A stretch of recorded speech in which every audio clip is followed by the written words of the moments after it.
My mother locked me in a soundproof closet, poisoned me into silence, built a fortress of lies around me. And 5 years after I exposed her and watched the cuffs close, she reached out again. The message came at 20:11 a.m., the hour when the city holds its breath and memories crawl out from under the bed. I woke to the glow of my phone face, up on the nightstand, saw an unknown number, saw the first line of the text. "I'm ready to make amends." And felt my throat go dry the way it used to when a door clicked shut behind me.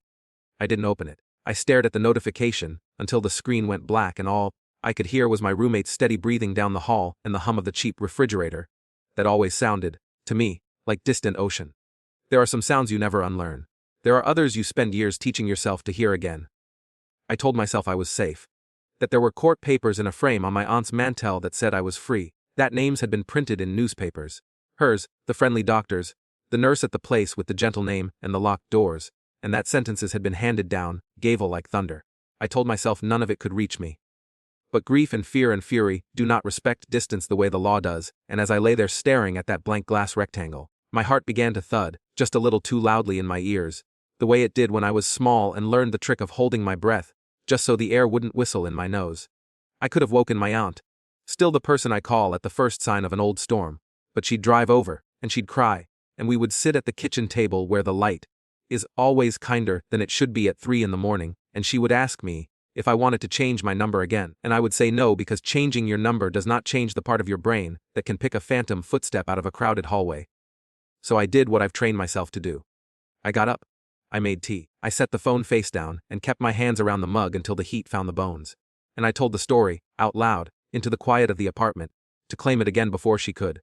Growing up, my mother said she had misophonia. If you don't know the word, that was her favorite part. Explaining it, owning it, turning a medical term into a locked door. Sounds hurt her, she said. Not just irritated. Hurt, like needles under the skin, like electricity on teeth.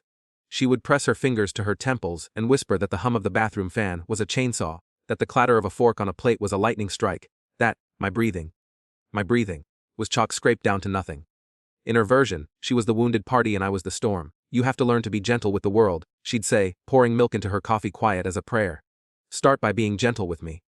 My first memory is not a birthday or a first day of school. It is tile cold under my palms, the copper bite of blood in my mouth, and a dish towel that smelled like old lemons stuffed between my teeth, because I had tripped on the step down to the living room and cried. Her eyes were wet when she did it. That's the detail people don't want to hear, but it's true. Her eyes were always wet. If you loved me, she whispered around her own trembling smile, you'd learn to be quiet. I was 6. Love is a shape, shifter at 6, and I took the shape I was given. At night, if I snored, if the air rattled in my throat in a way I couldn't control, she'd burst into my room with a handheld air horn. She said she'd bought for self-defense and blast it until I woke choking on my heart, my pulse galloping so hard I thought the mattress would shake. Negative reinforcement, she said, like a teacher in a pale cardigan. Works faster than begging. In the morning she'd be soft again, making oatmeal, humming soundlessly, placing the bowl in front of me with a smile you could skate on. You didn't snore after that, did you? She'd ask. I learned not to answer. Answers made noise. When I turned 9, she gave me a report card she'd made by hand. The rows were blank. On the top line, in glitter gel pen, she'd written QI poentes wisdom with a heart over the I. For weeks before, sticky notes had blossomed in the kitchen like a strange crop. Bread was 2 points, apples 1, yogurt 4. Beef started at 10 and went up as if you were bidding on silence. You earn points by being quiet, she said, like she was unveiling a game to save us both. When it's hardest for you, you'll earn more.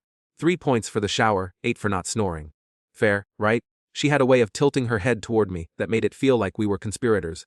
I was a 9-year-old with big brown eyes and the kind of hope you can carry in 2 hands, so I hugged her and nodded and swallowed my words like vitamins.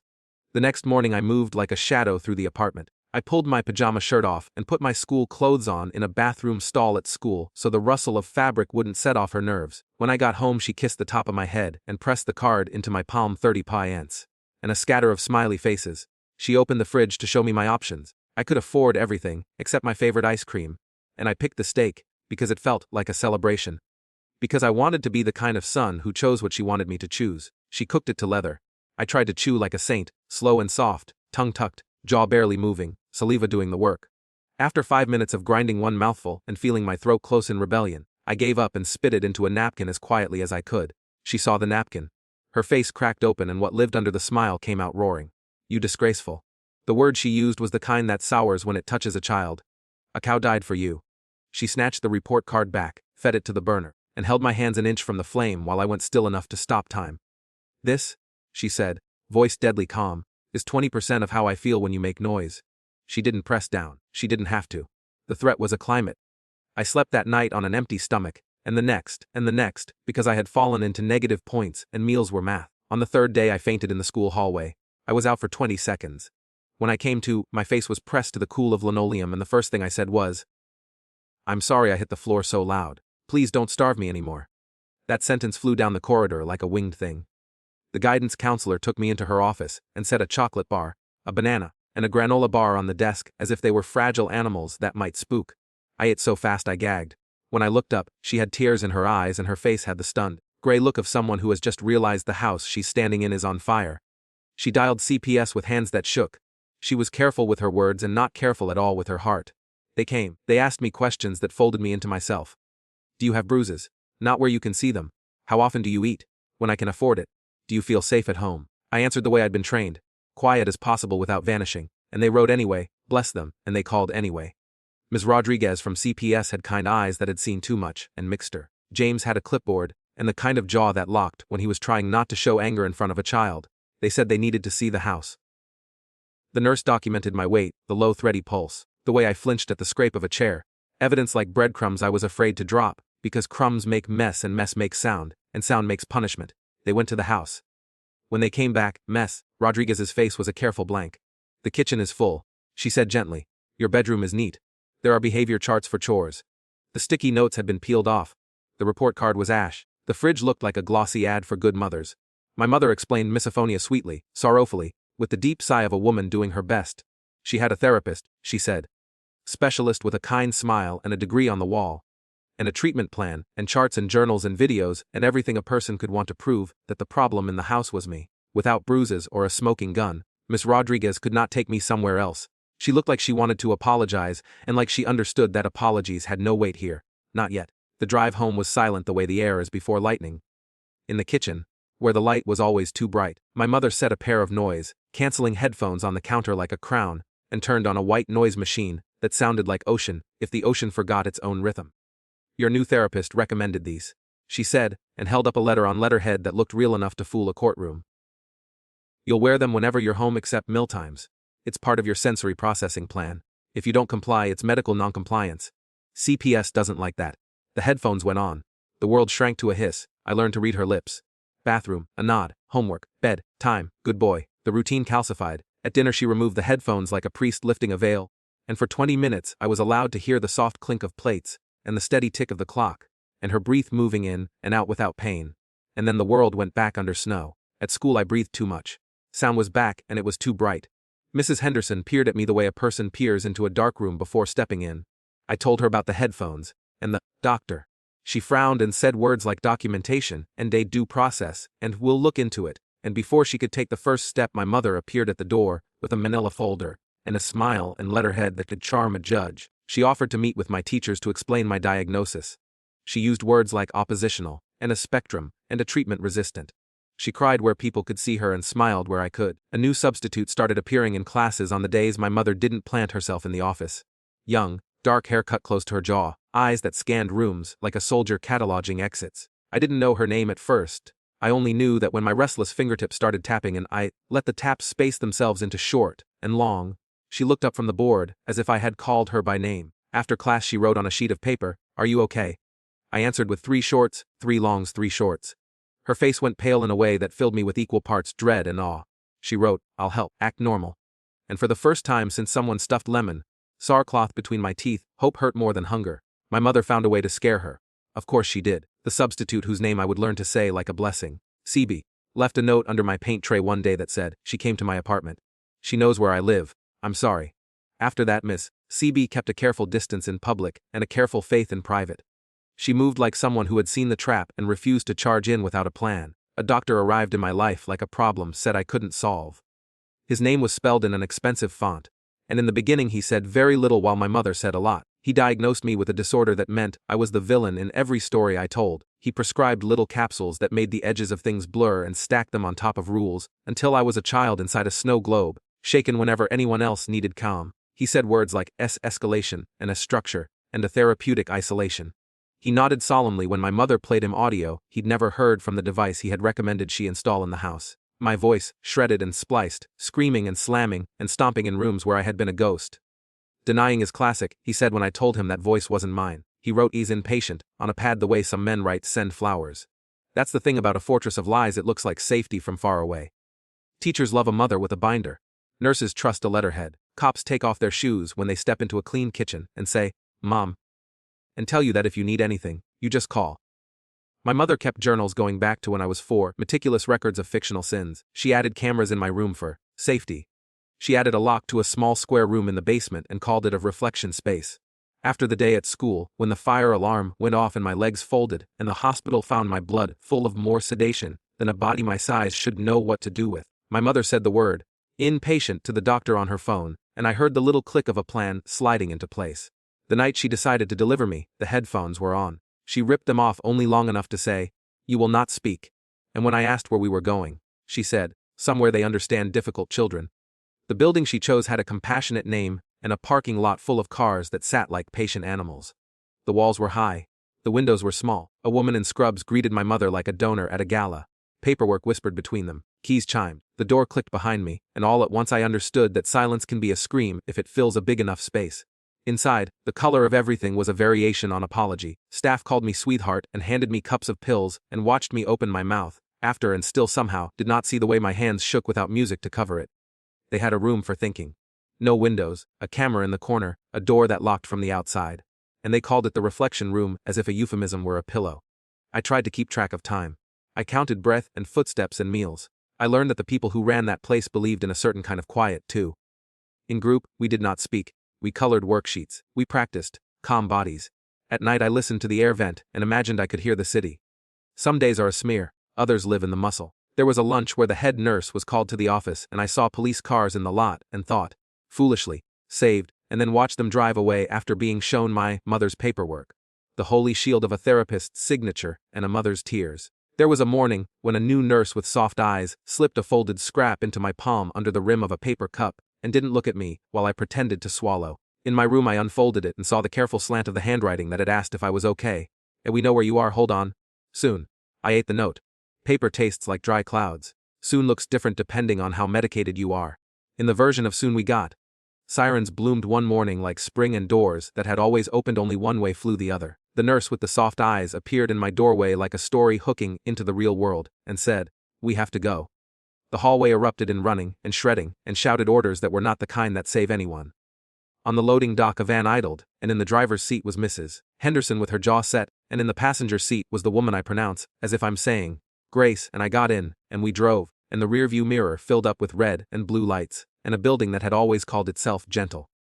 The hospital after rescue felt like a remake of a movie I'd seen before, but with better lighting. The same tests, the same blood work, the same nurse thumbs pressed to the same pulses, except this time every number they recorded became a stone in a wall being booted in my direction instead of against me.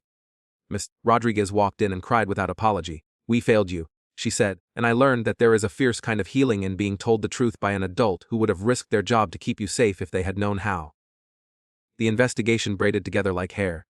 Miss Seeby had followed threads back 5 years to another child with the same diagnosis and the same disappearance. His name was Marcus. He was real. He had aged out of care at 18 with the echo of reflection still in his bones. The police found the closet in our basement, the cameras, the edited tapes, the journals, the bank deposits, the emails between my mother and the doctor using the language of concern to arrange the logistics of disappearance. The facility had drawers full of cash and shredded charts that told the truth with their absence. Court is a place where words sit on a shelf for a long time and then drop like hammers. I testified. I told them about mouth sounds and dish towels and negative points like debt. I described the hiss in my ears and the lock on the outside of the door and the way my mother would press my hands toward heat and call it empathy. The judge's face did not move much, but when the sentence came, it was the exact length of a deep breath. 25 years for my mother, 30 for the doctor who turned a diagnosis into a net. The facility folded. The children went to real places with windows. I went home with my aunt. Home was louder than I remembered. The kettle shrieked when it boiled, and she laughed loud enough that the walls must have heard, and she cried without putting a hand over her mouth, and she taught me how to cook steak medium rare, the way meat remembers it was once muscle.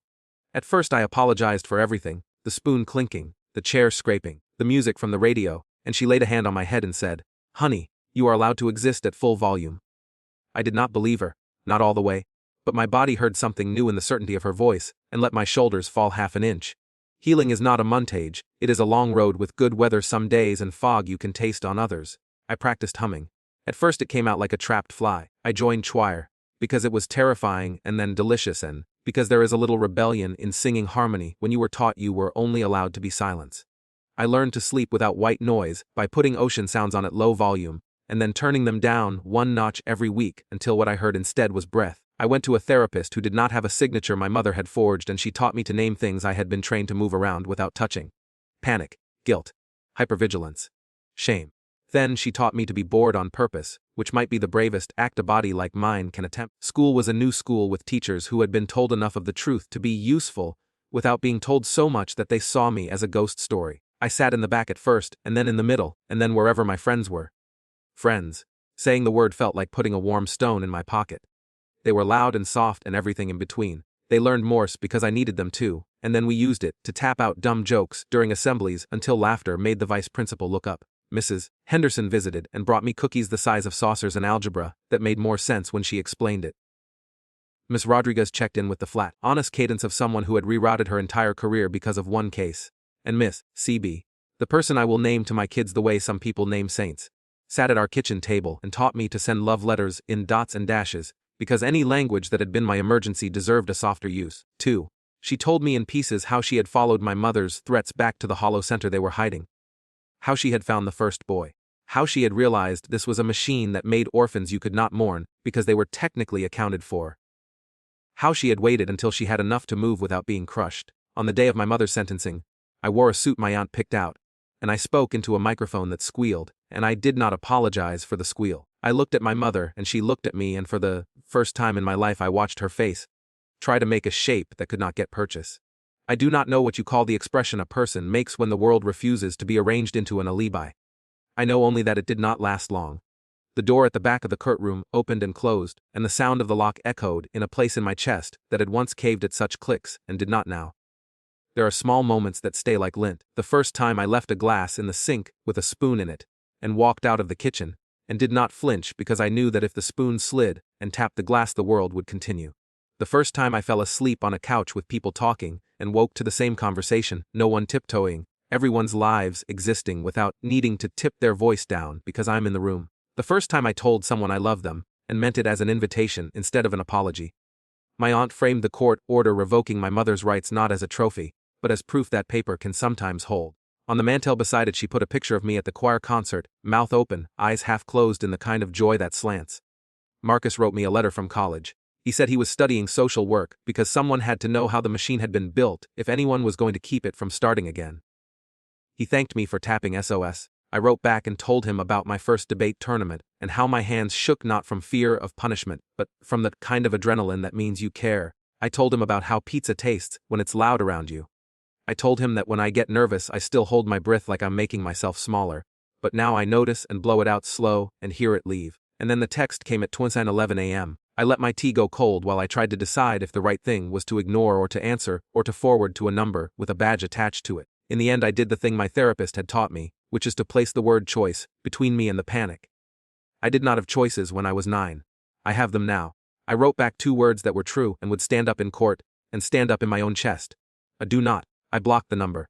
I emailed Ms. Rodriguez anyway, because I am allowed to keep the ship's logs neat. She wrote back at 6:12 a.m. with a sentence like "Steele, we will handle it." By the time the sun hit the window, my roommate stomped into the kitchen the way he always does, with his keys jangling and a song leaking out of his headphones, and he apologized for nothing. Neither did I. I told him I'd had a weird night, and he poured more water into the kettle and asked me if I wanted to skip class and go to the flea market, where the guy with the records always tells me I have an old soul. I said yes because my soul is exactly as old as it needs to be, and because choices are muscles, and I am tired of being a ghost in the gym. We walked to the train. It screamed coming into the station and I laughed, a sound that used to feel like a crime and now feels like a key sliding into the correct lock. On the platform a kid started crying, and his mother picked him up and bounced him and did not shush him, and I wanted to hug them both for knowing that life is noise and noise is life, and quiet is beautiful when it's chosen but monstrous when it's enforced. At the market I flipped through records and found one with Ocean on the cover and bought it, just to have the feeling of choosing the sound I let into my house. I texted my aunt a picture. She sent back a string of emojis that read like a chorus. In the afternoon we ate something messy on paper plates. Sauce dripped. Someone dropped a fork. Someone laughed. Above us, a plane ripped a line through the sky so loud that every conversation paused for a beat, and then they all started again, the way hearts do after a scare, stubborn and faithful. Sometimes I think about the soundproof closet, not because it owns me but because the mind is an archivist. It catalogs. It loves to pull things from shelves when you think you are past them. I picture that square space and I imagine opening the door and standing in the threshold with a boombox like it's 1989 and setting it down right in the middle and pressing play. I imagine filling it with music, with laughter I carry there on a portable speaker and the rhythm of my feet, and the voice of the judge and the scratch of the pen on the adoption forms my aunt filed in case I ever wanted them, and the yes I said when my therapist asked if I'm ready to try the thing I had sworn I would never do again. Trust. I imagine the walls remembering that walls do not actually eat sound, they only borrow it. I told this story once in front of strangers, the way people do now with a number of views underneath. The first line was the truth, it always has to be, or none of it works. I said, my mother locked me in a soundproof closet and taught me to hate my own noise, and then I learned to sing. Later, on the bus ride home, a girl in a seat near me tapped a pattern on the metal bar. Short, short, short, long, long, long, short, short, short. I looked up, and she looked away so fast you would have missed it if you weren't someone who knows where to listen. I tapped back on my knee. We didn't speak. We didn't need to. We got off at the same stop and went in different directions, and I felt less alone than you'd think possible on a city block at dusk. On the anniversary of the day, Miss Henderson drove that van like an arrow. My aunt made steak again. She let it rest. She sliced it against the grain. She set the plate in front of me, and I chewed with my mouth closed but not politely. The way you do when you know you're allowed to make the sounds of being alive. We put on the ocean record, and it crackled a little because it was old, and the crackle sounded like a campfire in a crowded room and the inside of a seashell in a train. After dinner, I washed the plates. The water ran too hard and splashed, and I didn't turn it down. The faucet hissed and my aunt sang along with a song she didn't know, tuneless and joyful, and if the walls were listening, they learned a new trick. Sometimes, at night, after the kettle screams and quiets, after homework and dishes and email, and the soft ritual of putting tomorrow in order, I lie on my back and inhale louder than I need to, then exhale louder still. It's petty and it's perfect. I fill the room with proof. Then I sleep, and the dark is just dark, and when I dream about closets these days, there is a door, and it is open and someone is on the other side calling me by the name I grew back. This morning, after the market, after the record, after sending the email that says, we will handle it, and believing that they will, I went to Choir. We were working on a piece with a line that stands like a spine through the middle. The water remembers the shape of the shore. Our director told us to lean on the words, to make the vowels fat and the consonants precise. I sang, and I thought about the way my body remembers both the lock and the key, the way my lungs remember both the hush and the hallelujah, the way my name tastes when I say it out loud in a room full of other people doing the same. After, we spilled into the hallway and our voices carried, and no one told us to be quiet, and I didn't tell myself either, and the light through the high windows looked a little like sound looks when it bends, and if you had heard me walking to the bus after, you would have heard footsteps and a hum, and you wouldn't have known what it cost and what it gave, and that is the secret joy of survival. The world hears the song and not the